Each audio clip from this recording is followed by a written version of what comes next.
Assalamu alaikum dear students.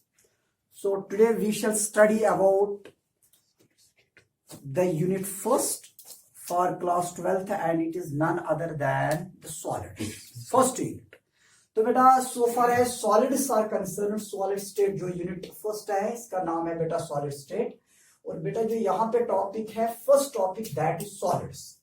तो solids क्या होते हैं बेटा? Solids are the substances having a definite shape and occupies a definite volume. जैसे मैंने अभी आपको बोला बेटा, अगर ये मार्कर है, ये भी सॉलिड है तो इसकी मार्कर शेप है and it occupies a definite volume, ये स्पेसिफिक वॉल्यूम ऑक्युपाई करता है। तो सॉलिड्स की अगर हम बात कर रहे हैं, solids possess a definite shape, a definite shape and occupies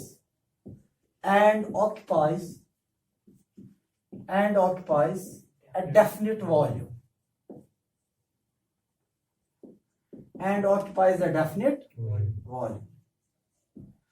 So solids possess a definite shape and occupies a definite volume. तो बेटा बाकी अगर हम प्रॉपर्टीज की बात करेंगे, प्रॉपर्टीज ऑफ द सॉलिड्स, तो बेटा जो फर्स्ट प्रॉपर्टी है यूजुअली अगर हम देखेंगे, जैसे हमारे सामने है बेटा, यहाँ पे सिलेंडर है हमारे सामने, गैस हीटर है हमारे सामने, टेबल है, चेयर है, स्टैंड है, मोबाइल है, मार्कर है। तो बेटा जितने भी ये सॉलिड्स है तो सबके सब सॉलिड्स रिजिड है।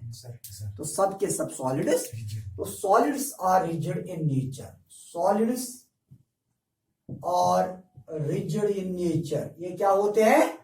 रिजिड इन नेचर होते हैं, रिजिड इन नेचर। बेटा सेकंड पॉइंट अगर हम यहाँ पे मेंशन करने जा रहे हैं, जैसे अभी मैं बात कर रहा हूं इस मार्कर की, बेटा जो सॉलिड्स होते हैं, सॉलिड्स में होते हैं strong intermolecular forces. If I am trying hard to break it but it does not get break down.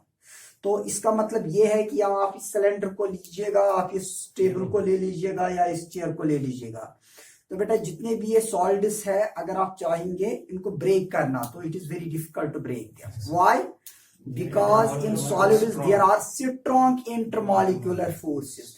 अगर बेटा हम लिक्विड्स की बात करेंगे, जैसे हम पानी की बात करें, वाटर की बात करें, तो वाटर अगर हम नीचे डालेंगे तो बेटा वो डिस्पर्स हो जाता है क्योंकि उनमें वीक इंटरमॉलिक्यूलर फोर्सेस होते हैं। और अगर गैस की बात करेंगे, अगर यहाँ पे कहीं पे गैस लीक हो जाएगा तो बेटा ये यहाँ वहां हर जगह पे स्प्रेड हो जाती है। तो इससे क्लियर हो जाता है कि इनमें बहुत ही weak intermolecular force of attraction होते हैं। तो सबसे ज्यादा स्ट्रॉन्ग इंटरमॉलिक्यूलर फोर्सेस किस में होते हैं? वो सॉलिड्स में होते हैं। सो देयर आर स्ट्रॉन्ग, क्या होते हैं? Strong intermolecular forces. There are strong intermolecular forces in solids. There are strong intermolecular forces in solids. Next बेटा, चूंकि हम बात कर रहे हैं strong intermolecular force in solids, अगर स्ट्रॉन्ग इंटरमॉलिक्यूलर फोर्स है बेटा तो जो इनमें इंटरमॉलिक्यूलर डिस्टेंसेस होगी वो बहुत ही शॉर्ट होगी। जरा बेटा ध्यान रखिएगा, अगर यहाँ पे है हमारे पास दो चार्जेस, जितनी ज्यादा डिस्टेंस आप उनके बीच में रखोगी, यानी कि आर, अगर ये चार्ज Q1 है, ये चार्ज Q2 है, बेटा जितनी ज्यादा आप डिस्टेंस रखोगे इनमें तो इतने वीक इंटरमॉलिक्यूलर फोर्सेस होंगे। और अगर बेटा आप यहाँ पे देखेंगे, if we shall just place these two charges Q1 and Q2 close to each other, what happens? क्योंकि यहाँ पे आर बहुत ही शॉर्ट है, आर बहुत ही कम है, लेकिन बेटा जो Q1 और Q2 है इस वक्त जो उनमें फोर्स है, फोर्स यहाँ पे जो था बेटा वो वीक था। क्या था? वीक, क्योंकि इनमें ज्यादा डिस्टेंस थी। और यहाँ पे अगर आप देखेंगे इनमें जो फोर्स है वो स्ट्रॉन्ग है। क्या है बेटा? स्ट्रॉन्ग। क्योंकि बेटा मैं आपको एक बात बताऊंगा, if you just take two magnets in your two hands and you are just doing one thing, you just bring your two hands close to each other, what happens? You ever experience a very strong force of attraction or repulsion. However, if you just apart your hands apart, far away from each other, what happens? You does not experience any force of attraction or repulsion. तो बेटा ये आपने बहुत बार experience किया होगा कि आपने दो मैग्नेट्स लिए दो हाथों में, अगर आप उनको बहुत क्लोज ला रहे हैं तो you experience a strong force of attraction और रिपल्शन। लेकिन अगर आप दूर रखेंगे तो यहाँ पे क्लियर है, जितनी डिस्टेंस कम होगी उतना ही फोर्स ज्यादा स्ट्रांग होता है। तो अगर हमने बताया कि इनमें इंटरमॉलिक्यूलर फोर्स स्ट्रांग होते हैं तो इनमें इंटरमॉलिक्यूलर डिस्टेंस शॉर्ट होगी। तो यहां पे हम लिखेंगे देयर आर शॉर्ट, क्या होती है, there are short intermolecular distances, there are short intermolecular distances किनमें है, distances in solids. There are short intermolecular distances in solids. Next है बेटा फोर्थ पॉइंट, ध्यान रखिएगा। नेक्स्ट क्या है, अगर बेटा हम बात करेंगे, क्योंकि अभी हम बात सॉलिड्स की ही कर रहे हैं, जो बेटा सॉलिड्स होते हैं, solids do not flow at all. अगर हम इसको नीचे रखेंगे तो ये एक ही जगह पे रहेगा, ये फ्लो नहीं करेगा। हाँ बेटा, या तो हम देखेंगे neither it flows in air nor it flows on earth. अगर हम पानी की बात करेंगे, पानी को अगर हम नीचे छोड़ेंगे तो वो बेटा फ्लो करता है। और गैस की अगर हम बात करेंगे तो बेटा ये बहुत ही हाईली फ्लो करते हैं, क्योंकि एक बार इनकी कहीं पे लीकेज हो जाएगी तो आप देखेंगे जो सराउंडिंग एरिया होता है वो फिलअप होता है गैस मॉलिक्यूल से। तो इससे क्लियर हो गया कि जो सॉलिड्स होते हैं, solids do not flow at all, solids flow नहीं करते हैं। Solids do not flow at all. Fifth one बेटा, आप मुझे बताए जो सॉलिड्स है, जरा हम मार्कर को ले लेंगे। अगर हम देखेंगे जो सॉलिड्स होते हैं बेटा वो इनकम्प्रेसिबल होते हैं। I am trying hard to compress it but it does not get compress, rather it will break down. ये टूट जाएगा लेकिन कंप्रेस नहीं हो जाएगा। अगर बेटा यहाँ पे सिलेंडर है, हम कोशिश करेंगे इसको कंप्रेस करने की, टूट जाएगा लेकिन कंप्रेस नहीं हो जाएगा। बेटा यही मसला होता है लिक्विड्स का। अगर आपने एक बॉकेट लिया, उसमें 20 लीटर की कैपेसिटी है, आपने उसमें 20 लीटर डाले हैं तो आप बेटा 21 लीटर उसमें नहीं डाल सकते हैं, क्योंकि उसकी कैपेसिटी है ओनली 20 लीटर्स। और अगर आप गैसेस की बात करेंगे, अगर हम देखेंगे सिलेंडर में अगर 1 ही केजी होगा gas, that will occupy the whole volume, that will occupy the whole volume. यहां पे मसला है, अगर आप सॉलिड्स को देखना चाहेंगे, जो सॉलिड्स होते हैं उनमें जो मॉलिक्यूल्स होते हैं they are almost overlapped each other. लेकिन अगर बेटा हम ये सॉलिड्स की बात हम करते हैं, लेकिन अगर हम लिक्विड्स की बात करेंगे तो molecules are almost close to each other. However if we shall talk about gases, gases में बेटा यहाँ पे लिक्विड्स है, लेकिन बेटा अगर हम बात करेंगे यहाँ पे गैसेस की, अगर हम बात करेंगे तो बेटा ध्यान रखिएगा,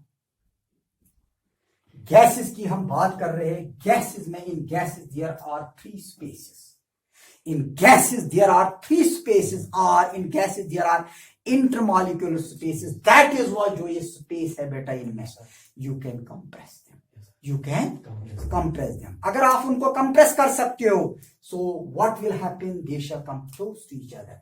अगर बेटा इस सिलेंडर में 1 केजी है, that has occupied the whole volume, लेकिन आप चाहेंगे इसमें आप 19 केजी भी डाल सकते हैं, तो दैट इज वाई 19 केजी भी डाल सकते हैं तो वही वॉल्यूम ये ऑक्यूपाई करेंगे। लेकिन 1 केजी जब था तो उन्होंने भी यही वॉल्यूम ऑक्यूपाई किया। What happens, actually the gas molecules do get compressed. तो यहां पे क्योंकि हम सॉलिड्स की बात कर रहे हैं तो हम बताएंगे जो सॉलिड्स होते हैं, solids are incompressible in nature, incompressible in nature. Solids क्या होते हैं, incompressible in nature, solids are incompressible in nature. Next है बेटा 5th 6th वन। अगर बेटा आप देखेंगे जो सॉलिड्स है, सॉलिड्स में बेटा एक खास चीज है, जो सॉलिड्स होते हैं इनमें एक खास मोशन होती है और उस मोशन को हम क्या बोलते हैं, उस मोशन को हम बोलते हैं,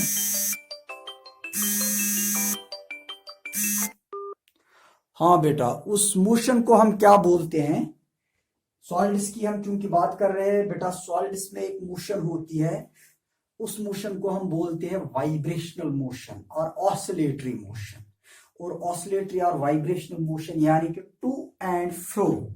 यहां पे अगर हम दिखाना चाहेंगे बेटा, अगर आपने यहाँ पे कोई चीज लिया है, यहाँ पे आपने एक थ्रेड डाली है, इस थ्रेड से आपने एक पेंडम लिया है, ये बेटा यहाँ पे x is equal to 0, x is equal to a, x is equal to a, यानी कि मैक्सिमम डिस्प्लेसमेंट है जब यहाँ पे ये होता है, ये पेंडुलम, इसका जो डिस्प्लेसमेंट होता है वो 0 होता है। लेकिन जब ये यहाँ की तरफ होता है ना, आपको मालूम है, आपने देखा होगा बहुत सारे ऐसे क्लॉक्स होते हैं जिसमें ये पेंडुलम ऐसे करते हैं बेटा, उस मोशन को हम बोलते हैं to and fro, to and fro, to and fro.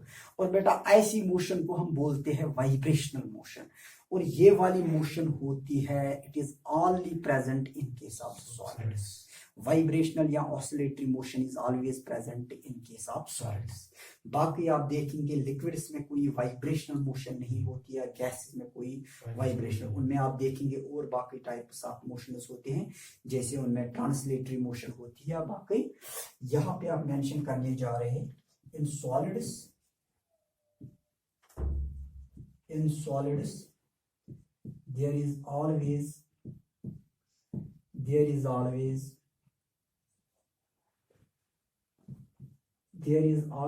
presence of motion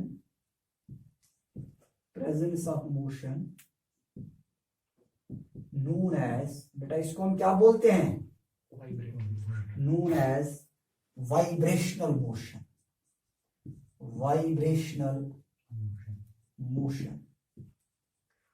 बेटा ब्रैकेट में आप लिख सकते हो to and fro motion, to and fro motion.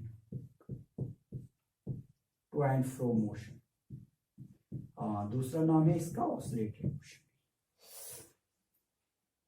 Seventh में बेटा आप देखेंगे, सेवंथ पॉइंट में बेटा अगर आप बात करते हैं, चूंकि अभी in the mean while we are discussing about the solids और the properties of the solids. बेटा जो यहाँ पे जो मॉलिक्यूल्स है सॉलिड्स में, तो इनमें हाई डेंसिटी होती है। जो सॉलिड्स होती है, सॉलिड्स में हाई डेंसिटी होती है, जो मॉलिक्यूल्स होते हैं वो बहुत ज्यादा क्लोज टू ईच अदर होते हैं। अगर आप लिक्विड्स की बात करेंगे तो लिक्विड्स में कम डेंसिटी होती है। और गैसेस में आप देखेंगे, जैसे कि अभी मैंने बताया था, gas molecules do get highly compressive, और यहाँ पे अगर हम देखेंगे एक्सपैंड भी बहुत जल्दी हो जाते हैं। अगर ये एक्सपैंड बहुत जल्दी हो जाते हैं तो इसका मतलब ये है कि बेटा इनकी बहुत कम डेंसिटी है। तो सबसे ज्यादा अगर हम देखेंगे out of 3 states of matter जो सॉलिड्स होते हैं उनमें हाई डेंसिटी होती है। In solids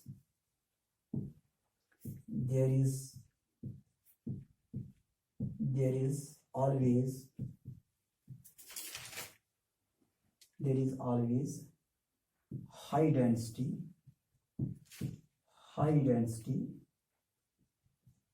than other states of matter,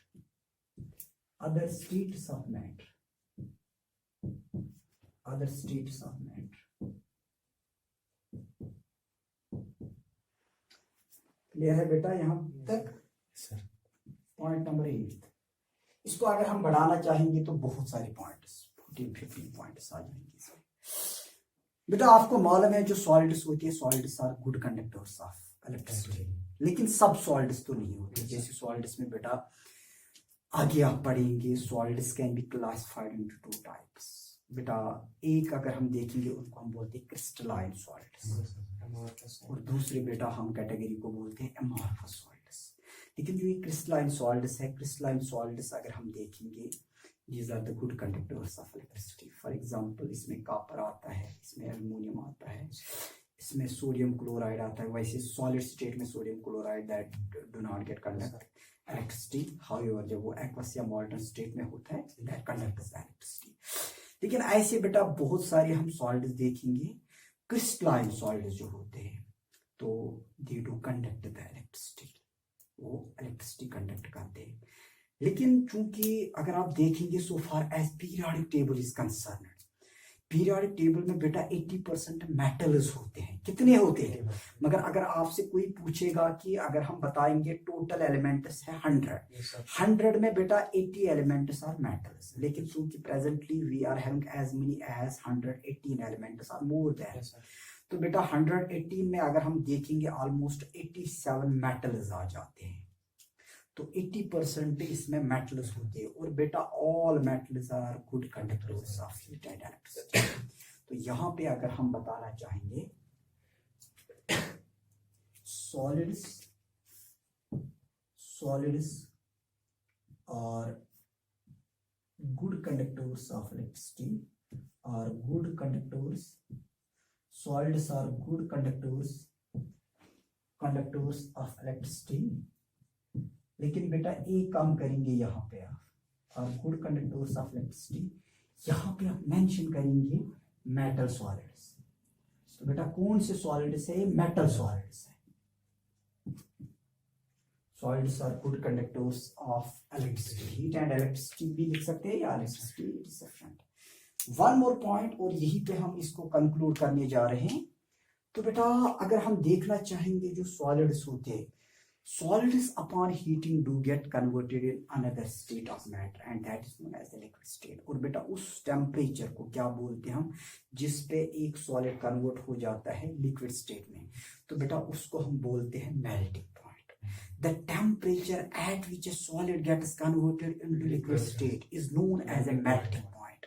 ध्यान रखिएगा। नेक्स्ट जो पॉइंट है इसमें यहाँ पे मेंशन कीजिए। वैसे अभी जो है बेटा इसमें ये पूरा थ्योरेटिकल है, इसमें बस यही कुछ चीजें हमने जाननी है कि सॉलिड्स के बारे में कुछ इंपॉर्टेंट पॉइंट्स, इसमें कोई खास आपको न्यूमेरिकल नहीं मिलेगी। हाँ आगे आप देखेंगे बहुत सारी खूबसूरत न्यूमेरिकल्स हैं।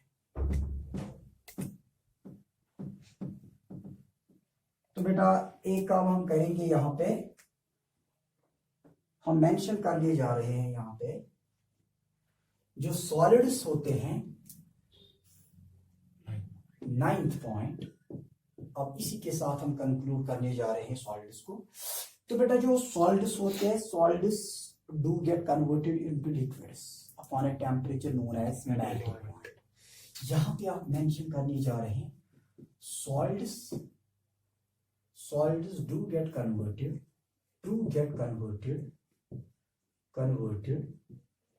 into liquids, तो ये लिक्विड्स में कन्वर्ट होते हैं at a temperature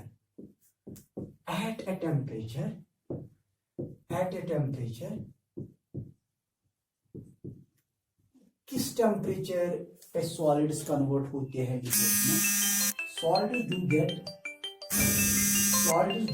converted into liquids at a temperature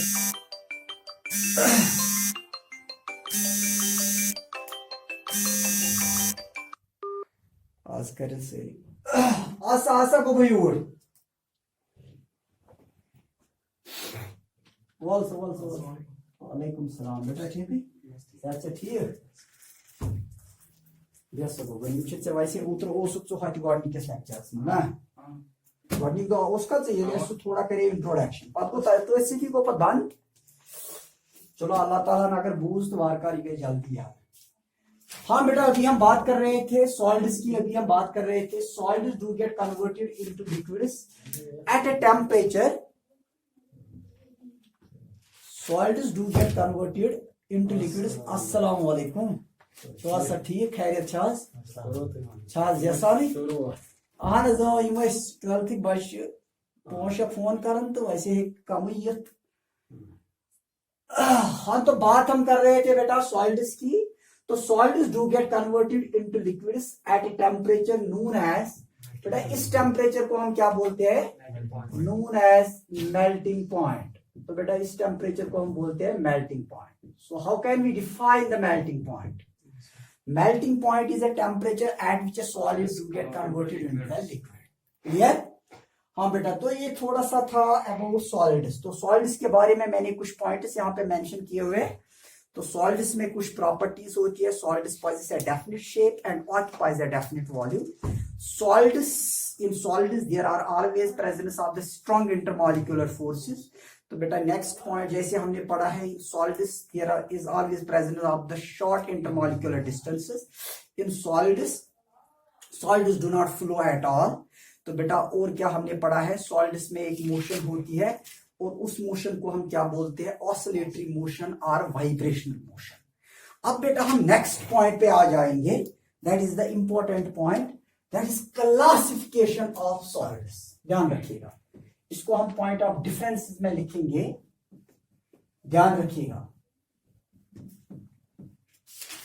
underline कीजिए, classification of solids. Classification of solids.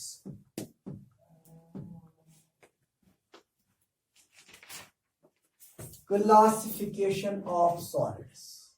Underline. Classification of solids. तो बेटा अगर हम सॉलिड्स की अभी बात कर रहे हैं, classification of solids, so far as solids are concerned, as I have just mentioned, solids may be classified into as many as two types. One is known as crystalline solids. Crystalline solids. Crystalline solids. And second one is known as amorphous solids. Amorphous solids. तो बेटा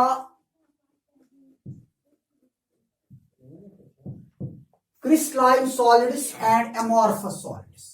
अब बेटा आप एक काम कीजिए, आप एक साइड में लिखिए क्रिस्टलाइन सॉलिड्स को अंडरलाइन कीजिए और दूसरे साइड में आप अमॉर्फस सॉलिड्स को अंडरलाइन कीजिए। अब कुछ पॉइंट्स ऑफ डिफरेंस हम इनमें बताने जा रहे हैं। अब हम क्या करेंगे बेटा, हम एक काम करेंगे, ध्यान रखिएगा, एक साइड में हम रखेंगे crystalline solids, crystalline solids, crystalline solids, पूरा थ्योरेटिकल कॉन्सेप्ट है ये, क्रिस्टलाइन सॉलिड्स, और दूसरे साइड में हम लिखेंगे amorphous solids, amorphous solids। ध्यान रखिएगा बेटा, so far as crystalline solids are concerned, बेटा crystalline solids वो substances है whose constituent particles are arranged in a three-dimensional space। जैसे कि बेटा अगर हम बात करेंगे सोडियम क्लोराइड की, सोडियम क्लोराइड क्रिस्टल की अगर हम बात करेंगे, वहां पे आपको एक प्रॉपर अरेंजमेंट मिलेगा कैटायंस और एनायंस का, जैसे Na पॉजिटिव फिर Cl नेगेटिव, फिर Na पॉजिटिव फिर Cl नेगेटिव। तो बेटा एक प्रॉपर सीक्वेंस होती है इनमें। तो ध्यान रखिएगा, यहां पे अब हम मेंशन करने जा रहे हैं, आप इस साइड में लिखिए number first point, these are those substances, these are those substances, those substances, these are those substances whose constituent particles, constituent particles, whose constituent particles, whose constituent particles, these are those substances whose constituent particles are arranged, ये arrange होते हैं, are arranged in a three-dimensional space, are arranged in a three-dimensional space, three-dimensional space। तो बेटा three dimensional space में ये properly arrange होते हैं जो क्रिस्टलाइन सॉलिड्स होते हैं। बेटा यहां पे अगर आप आ जाएंगे amorphous solids में, तो number first point, these are those substances, these are those substances, those substances, these are those substances whose constituent particles, whose constituent particles, whose constituent particles, whose constituent particles are not arranged, particles are not arranged और not arranged, तो बेटा ये arrange नहीं होते किसमें, और not arranged in a 3 dimensional space, और not arranged in a 3 dimensional space, 3 dimensional space. तो बेटा रादर अगर हम देखना चाहेंगे ये इरेगुलरली अरेंज होते हैं, ये इरेगुलर अरेंजमेंट इनमें होता है। तो यहां पे अगर हम देखना चाहेंगे एमोर्फस, अगर हम देखेंगे इन ग्रीक, यहां पे ही इसको मेंशन कीजिए, इन ग्रीक में अगर हम देखेंगे in Greek amorphous means no form, amorphous means यानी कि जिसकी कोई भी शक्ल सूरत नहीं है। In Greek amorphous means no form. शाबाश बेटा। तो ग्रीक में अगर हम देखेंगे जो अमॉर्फस है, अमॉर्फस की कोई शक्ल सूरत नहीं होती है।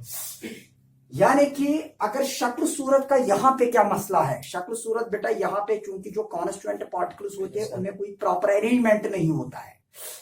दूसरी बात अगर हम देखना चाहेंगे बेटा जो क्रिस्टलाइन सॉलिड्स होते हैं, क्रिस्टलाइन सॉलिड्स में अगर हम देखना चाहेंगे जो सेकंड इंपॉर्टेंट पॉइंट, इनमें बेटा एक लॉन्ग रेंज ऑर्डर होता है। जैसे कि अभी मैं बात कर रहा था, जैसे मैं बोल रहा था, अभी ध्यान रखेगा, ये बेटा है Na positive Cl negative, Na positive Cl negative.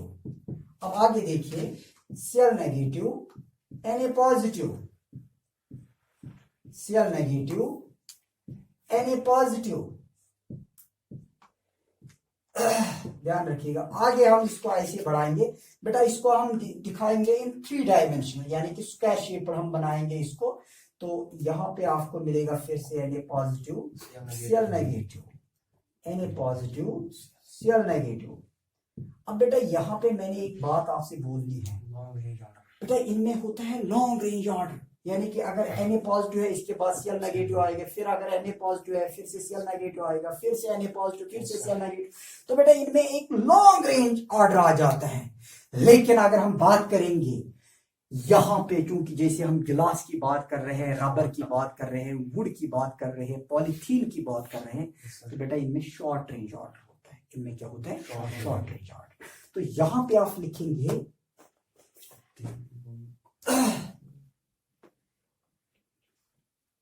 there is a long range order in crystalline solids.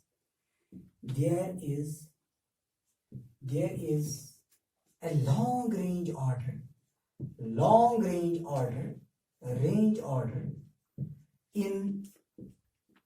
crystalline solids. There is a long range order in crystalline solids. बेटा यहां पे आ जाए, तो यहां पे क्या है आप खुद ही समझ आएंगे, यहां पे है शॉर्ट रेंज ऑर्डर।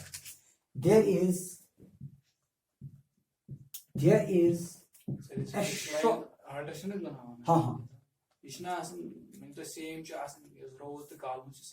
हाँ बेटा, अगर हम यहाँ पे देखेंगे ना, जब हम क्रिस्टल की बात करेंगे तो रोज और कॉलम्स वो तो बराबर वो सेम होनी चाहिए। इसीलिए मैंने बताया ना, यहाँ पे अगर हमने ये बनाना है तो एटलीस्ट ये हमने स्क्वायर शेप पर बनाना है। अगर यहाँ पे हमने 4 लिए तो इस साइड में भी 4 लिए और नीचे भी 4, तो नेचुरली तब इसकी लेंथ, ब्रेड्थ और हाइट एक जैसी आ जाए, वो तो बेटा क्लियर है। तो यहाँ पे there is a short range order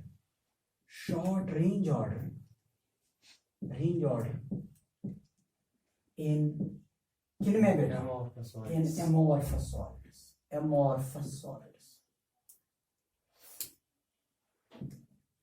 तो बेटा जो एमोर्फस सॉलिड्स होते हैं उनमें क्या होता है, उनमें शॉर्ट रेंज ऑर्डर होता है, और जो क्रिस्टलाइन सॉलिड्स होते हैं उनमें क्या होता है, उनमें लॉन्ग रेंज ऑर्डर होता है। नेक्स्ट थर्ड वन आप मुझे बताएंगे, थर्ड वन क्या है बेटा।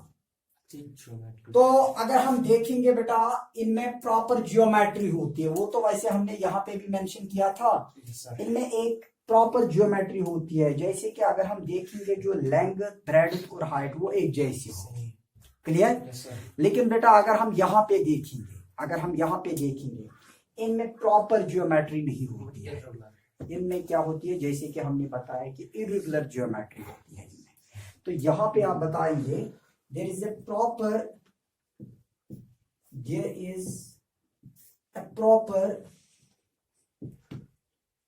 geometry, या आप बता सकते हैं there is a proper geometrical pattern, there is a proper geometrical pattern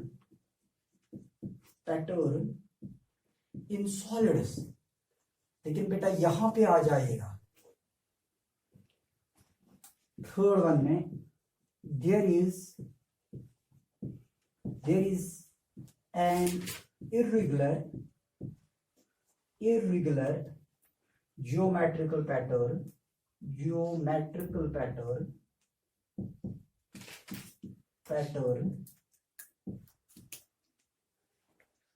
in amorphous solids. बेटा ध्यान रखिएगा, अगर आप लेंगे क्रिस्टलाइन सॉलिड्स, अगर हम बेटा एक शॉर्प एज टूल लेंगे, जैसे हम नाइफ की बात कर रहे हैं, तो अगर हम चाहेंगे जो ये होते हैं क्रिस्टलाइन सॉलिड्स, अगर हम इनको बीच में काटना चाहेंगे, if cut with sharp edge tool two smooth and plain surfaces are formed, तो बेटा नाइफ से काटने से क्या हो जाएगा, two plain and smooth surfaces are obtained. लेकिन यहां पे if cut with sharp edge tool two irregular surfaces are formed. आपको बेटा मालूम है, अगर तुम वुचो कुछ सातन शीशे चाटन, शीशस अगर तुम यह कट अथ लगे ना, अथ गई जख्मी क्या जोड़क मालिक्यूल्स ओर रूदम, फोड़क मालिक्यूल्स योर. लेकिन तथ बरक्स अगर तुम कह क्रिस्टलाइन सॉलिड निहू, सह प्रॉपर हम सन गोबल when cut with sharp edge tool. Your लिखुस तुम when cut with a sharp edge tool, 4th point, when cut with a sharp edge tool, when cut with a sharp edge tool, बेटा sharp edge tool किसको हम बोलते हैं, knife को बोलते हैं. when cut with a sharp edge tool to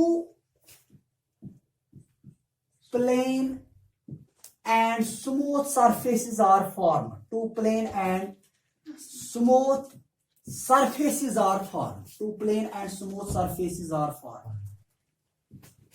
Surfaces are formed. Two plain and smooth surfaces are formed. तो बेटा ये क्लियर है यहां तक. तो बेटा अगर हम इनको when cut with a sharp edge tool, जैसे कि अगर हम देखेंगे नाइफ से अगर हम काटेंगे तो क्या होता है, two plain and smooth surface are formed. लेकिन यहाँ पे when cut with a knife or when cut with a sharp edge tool, two irregular surfaces are formed. ये पॉइंट्स ऑफ डिफरेंसेस है. If you are suppose